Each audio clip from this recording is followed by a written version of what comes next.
Sunshine Island Rail Tales. Based on the Railway series by the Reverend W. Awdry and Christopher Awdry, the classic Thomas series by Brett Alcroft and David Mitton, Tales from the Other Railway by Professor Vengeance, Engines of Sodor by Thomas 1/2 Henry Free, TV 76 returns Train Stories, the Adventure Bay Railway series by Sky Soar Productions, The Adventures on Sodor by Emma Ray the Hedgehog, written and produced by Portello Entertainment.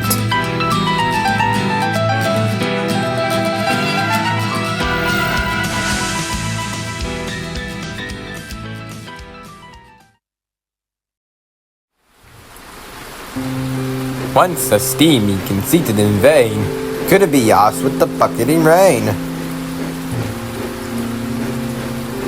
He went into a tunnel, squeaked through his funnel, and wouldn't come out again. The engine's name was Jason. His driving fireman argued with him, but he would not move. "The rain will spoil my lovely teal paint and red stripes," he said. "Spoil paint?" spluttered his driver. "That's the worst excuse I ever heard in my life, and I came up with a lot of my time. Besides, you don't even have red stripes." "I don't?" gasped Jason. "In that case, I won't move until it stops raining, and I get red stripes too. And I want my bumper polish, and that cheap Mr. Polish mine, and with a fresh rag. I already caught enough horrid germs in this rain." "And old twat," grumbled the fireman. The guy blew his whistle till he had no more breath, and waved his flag till his arms ached. But Jason still stayed in the tunnel and blew steam at him. "I'm not going to spoil my lovely teal paint and hopefully soon red stripe for you," he calls the man keeled over unconscious. Conveniently, Eddie was coming by the other direction with a passenger train. And unfortunately for Jason, his boss happened to be on his train. Yes, Miss Emily Stacy was aboard Eddie's train, and she was not happy. "We will pull you out." But Jason only blew noxious steam at her. "And please don't do that. I'll have to do laundry later." Miss Stacy asked some of the passengers out the carriages and had them pull on the piece of rope she brought. Everyone pulled except Miss Stacy, because, she said, my doctor is forbidding me to pull." But still, Jason stayed in the tunnel. Then they tried pushing from the other end. 3, 2, 1, push! They did, but she didn't help. "My doctor is forbidding me to push." Of course, her doctor had never done such a thing. She was too busy pushing to claim otherwise. They pushed and pushed and pushed. But still, Jason stayed in the tunnel. At last, Albert came along. He was taking politicians to a court hearing. The guy waved his red flag and stopped them. "Let me guess," sneered the red engine.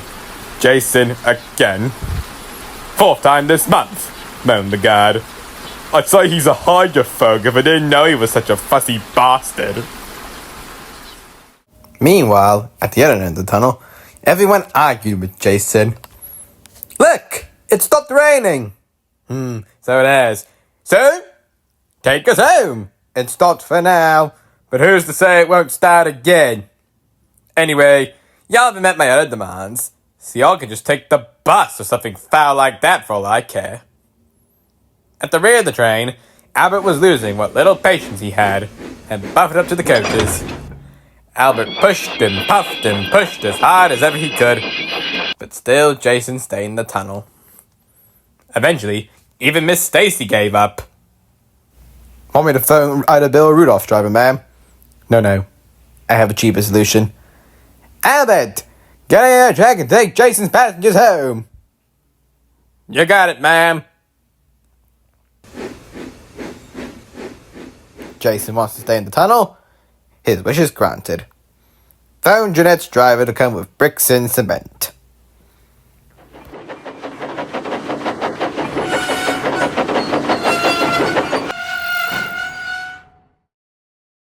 Jason, I've given your request some thoughts.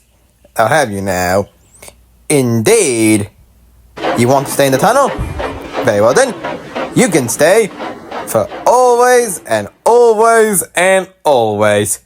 You'll never have to worry about the rain ruining your paint again. What are you implying?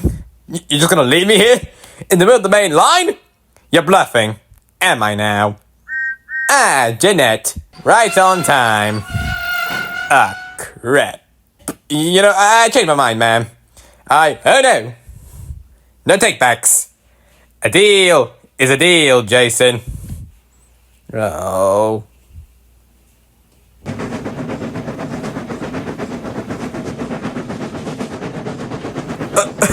Jason! What are you doing, Jason? Playing hide and seek?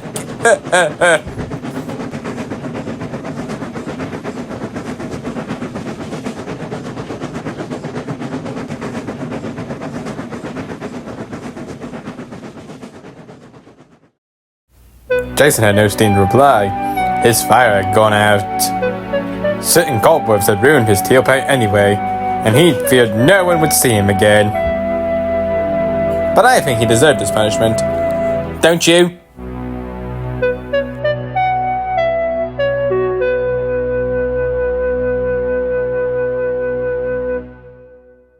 People stare.